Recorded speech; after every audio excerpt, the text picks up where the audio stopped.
Hello, everyone, and welcome to Literary Tales. I'm your host, Paul Krause, and in this episode, we explore Augustine's Confessions further by examining his philosophy of evil.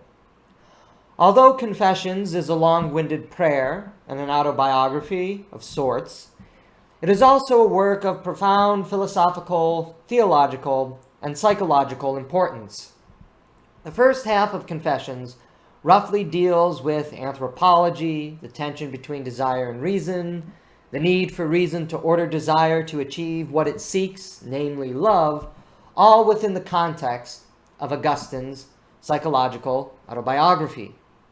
The second half of Confessions shifts to a more philosophical and theological commentary on the nature of Genesis, which we will cover in another episode. Within the Confessions, though, there is also his famous meditation on evil, which has influenced theodicy and the philosophies of good and evil down through the eras. Augustine's treatment of evil follows the broader classical tradition, but it is also intertwined with a Christian theological controversy, Manichaeanism. Manichaeanism was a radical dualist and Gnostic sect that Augustine was once a member of, and it was also influenced by Neoplatonism, but Manichaeanism can best be understood as part of the mystery religions of late antiquity. The Manichaeans promoted a view that can be traced back to Marcion of Sinope, one of the most notable early heretics, who promoted the view that matter was evil and created by the low god of matter, the demiurge, but that Christ was the embodiment and reflection of the true God of wisdom, immaterialism, and goodness.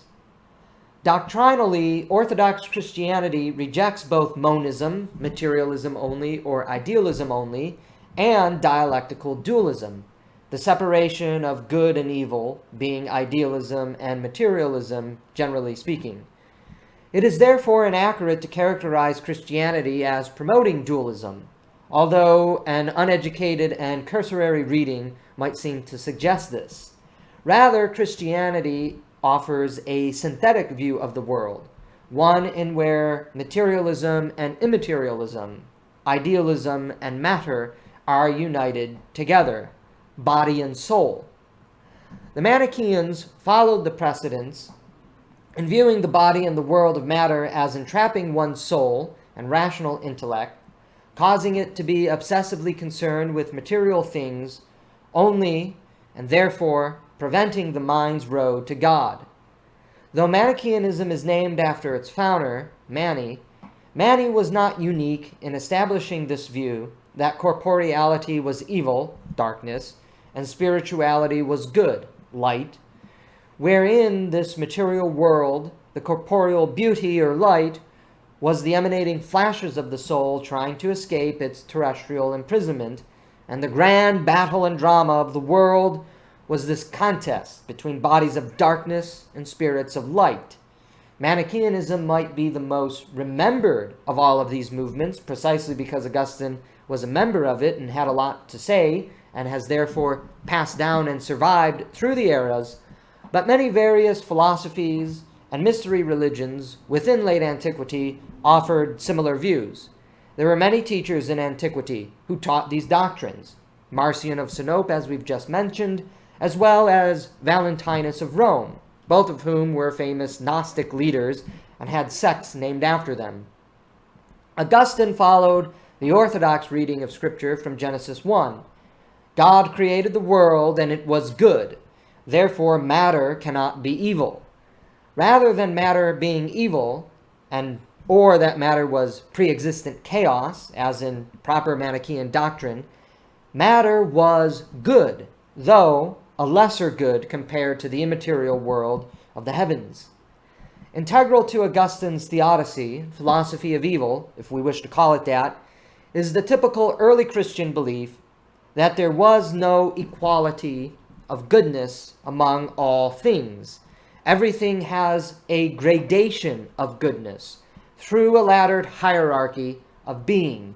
Some things are better, more beautiful, and more good than others. For instance, a pebble or a piece of dirt in of itself is not evil, it is something good, but it is not at the same level of goodness or beauty as, say, a tree or a forest. Rather than argue, as the Manichaeans did, that evil was an intrinsic thing, Augustine argued that evil was no thing. There is nothing intrinsically evil which exists in the world. There is merely corruption or privation of that which exists. It was obvious to me, Augustine says, that things which are liable to corruption are good. And why is this? By the logical entailment of corruption. If something can be corrupted, that means it is, in corrupt form, a depreciation of its good form. Logic necessitates this law of entailment. If there was no good in them, Augustine says, there would be nothing capable of being corrupted. In establishing the reality that all good things entail the possibility of corruption, given the acceptance of corruptibility, Augustine can conclude, evil does not exist at all. Thus, all things that exist are, by their nature, good. Everything that exists entails the possibility of corruption. Ipso facto, evil is not a thing, but a privation of some sort of good. That privation of some good is the slippage into isolation which depreciates totality. That is, goodness is the whole, the total whole, rather than an isolated ingredient. This is because Augustine is not a reductionist. Augustine is a unitive pluralist. Like a giant painting, a painting is only beautiful when it is revealed in its total splendor and seen in its entire magnificence. When you concentrate only on small sections or darker coloring, you confuse this for ugliness or evil because you have lost sight of the whole picture, the entire totality. Taken as a whole, the entirety of that which exists is good. Evil, therefore, is also a product, and this is very important for understanding Augustine's theodicy and philosophy of evil, of incorrect thinking. Most people will tell you Augustine's philosophy of evil is the privation of goodness, that it is no thing, as we've just covered. What most people will fail to continue to explain is how this is a product of incorrect thinking. This was the error of the Manichaeans. But in the parts of the universe, Augustine writes, there are certain elements which are thought of as evil because of a conflict of interest. These elements are congruous with other elements and are, as such, good, and are also good in of themselves. Note what Augustine says here. Part of the identification of things as being evil is from improper reasoning. There are certain elements which are thought of as evil. With this newfound insight, Augustine says, I no longer wished individual things to be better because I considered the totality. Things that exist as they are cannot get more being. Augustine here establishes a principle which later 20th century existentialists like Simone de Beauvoir, who was in her own way a radical Augustinian of the atheistic stripe, would pick up on.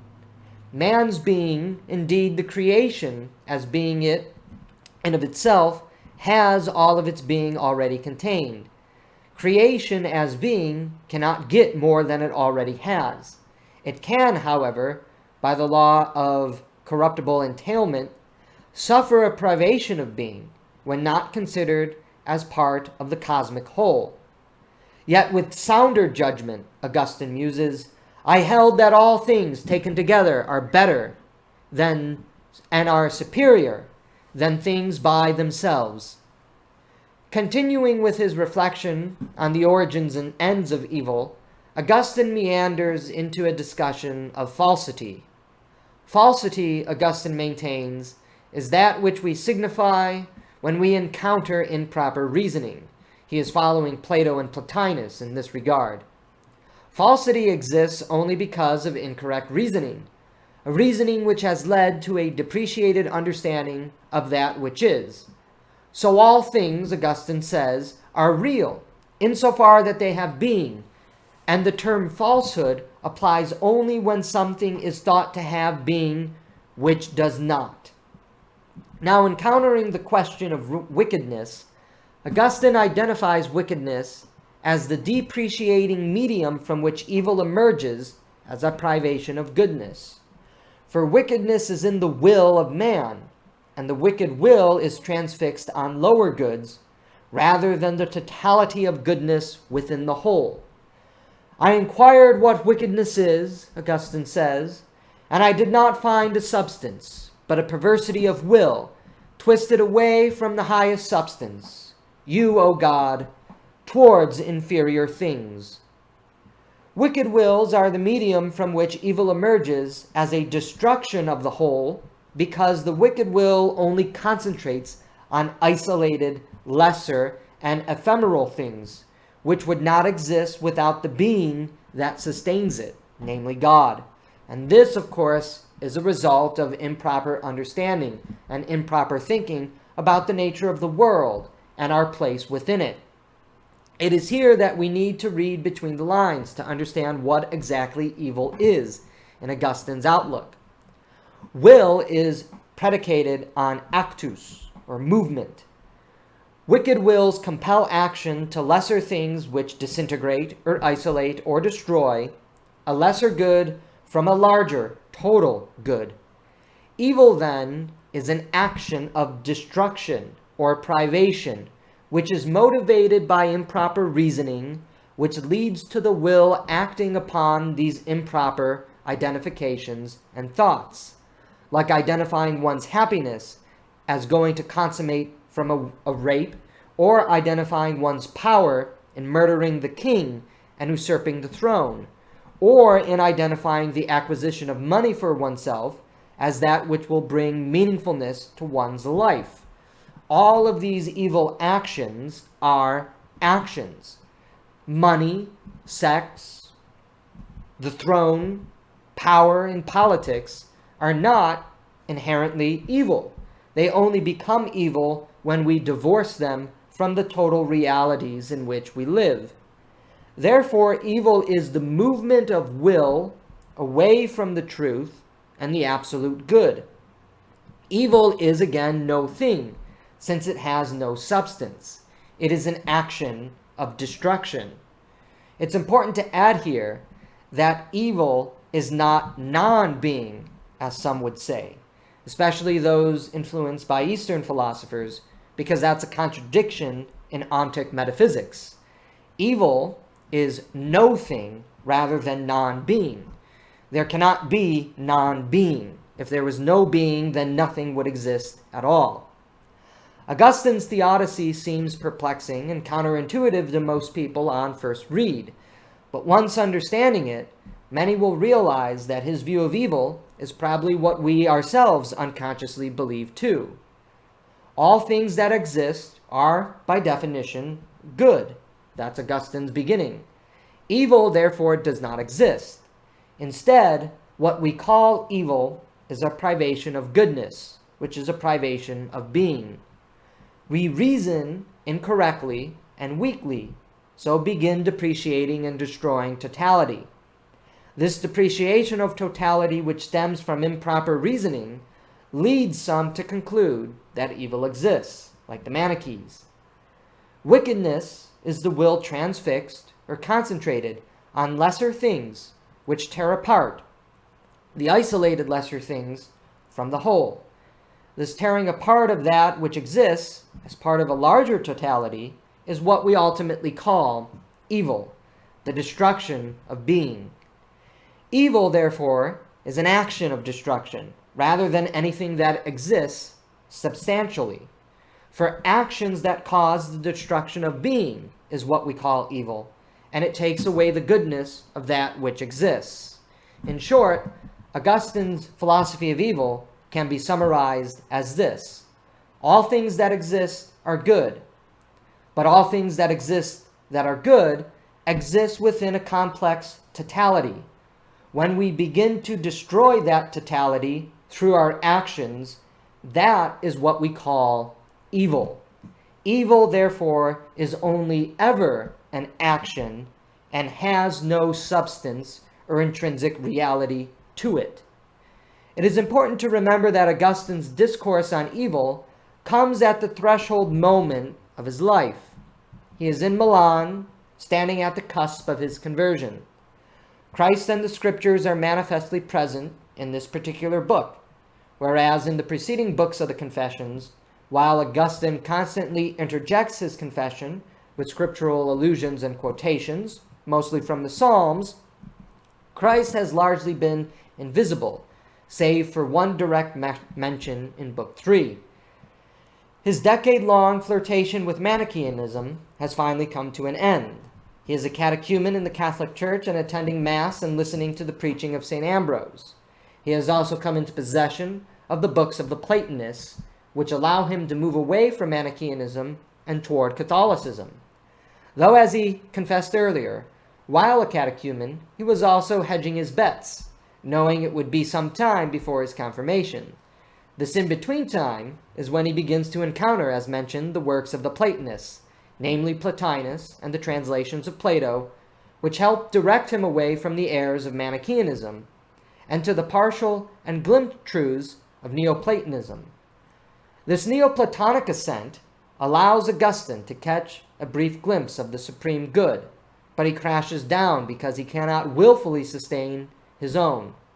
Here he turns to God, which is detailed in greater detail in Book 8, which contains his famous conversion scene in the gardens of Milan. But in moving away from Manichaeanism, he wanted to refute the Manichees before continuing his autobiographical spiritual growth. That is the primary reason for his discourse on the nature and end of evil in Book 7. As he is approaching his conversion and Christianity, he must free his mind from all the errors impregnated into it by Manichaeanism. Platonism may have served as the first undressing and washing away of the Manichaean errors, but as Augustine acknowledges, in of itself, it did not provide the saving waters of grace through baptism. Nevertheless, Augustine concludes that evil is an action that depreciates goodness of being, whatever that being is, and however much that being has. The worst evil is the elimination of being itself, i.e. through death or killing, because it is better to have than to have not. Some things have less goodness in comparison to other things, as we've already mentioned. Pebbles and specks of dust are less good compared to large boulders, mountain formations, and forests. Yet the forests and the mountain formations, Yellowstone National Park, and the wonders and beauties of nature would not be complete if not for the small pebbles and dusts of sand. Thus we again see how isolated we see the gradation of being and the gradation of goodness, but in the totality, all things are good and they work toward improving one another's goodness and beauty. The destruction or depreciation of this goodness through improper willing is what we identify as evil. Therefore, we can say that evil is destructive action. It is not the same thing that exists in substance. Actions do not exist in any intrinsic sense. Actions emerge from the will. Only goodness exists in substance. When we mar the substance of goodness, we suffer corruption. Corruption is that privation of goodness from wicked action, which all people identify as evil. Deep down, many people in the West today still share Augustine's sentiment, in my belief, over the nature of evil without recognizing it, a testament to Augustine's long-standing and enduring cultural and intellectual legacy. We, like him, tend to think things that exist are good, and that all things are good. We, like him, tend to identify evil not so much with any sort of substantial or intrinsic thing, but with wicked or evil actions. Evil is the movement of the will away from the good. And this movement away from the good is our privation of a good, which causes destruction. And in that destruction, that is what we call evil. Therefore, as Augustine says, evil is no thing. It has no substance. It is merely the result of a wicked will destroying the good things that exist naturally. The belief that there is evil substance, a substantive and substantial evil that does exist, is the second most dominant view of evil and theodicy in the West, which is contained in Manichaean and Gnostic thinking. But in the conflict between Manichaean thinking and unitive thinking, which also is found in the writings of Plato, Plotinus, and Aristotle, and the Greek philosophers, we see this unending dialectic over the nature of evil, goodness, and theodicy. Ultimately, Augustine was the most forceful and most consequential philosopher of the goodness of all things. And in doing so, his philosophy of evil is, ironically, still in effect today. For those who consider all things to be good, and that evil is nothing more than an act of destruction, those people are following in the footsteps of Augustine. Those who do think that evil intrinsically exists as something substantive in the world follow the Gnostic and Manichaean ideas. But it is precisely those Manichaean ideas that Augustine confronted in the Confessions. And we mustn't forget that while evil is destructive actions come about through improper thinking. There is a rationale to why evil emerges in the world. It is not because the cosmos is cruel or that God is evil. It is because we improperly understand the nature of totality. And in that improper understanding, we come to view things as bad, evil, needing to be destroyed, and we embark on the actions to destroy being. So once again, in understanding Augustine's philosophy of evil, we can say this: all things are inherently good. Evil is the destruction of those inherently good things that come about by improper understanding.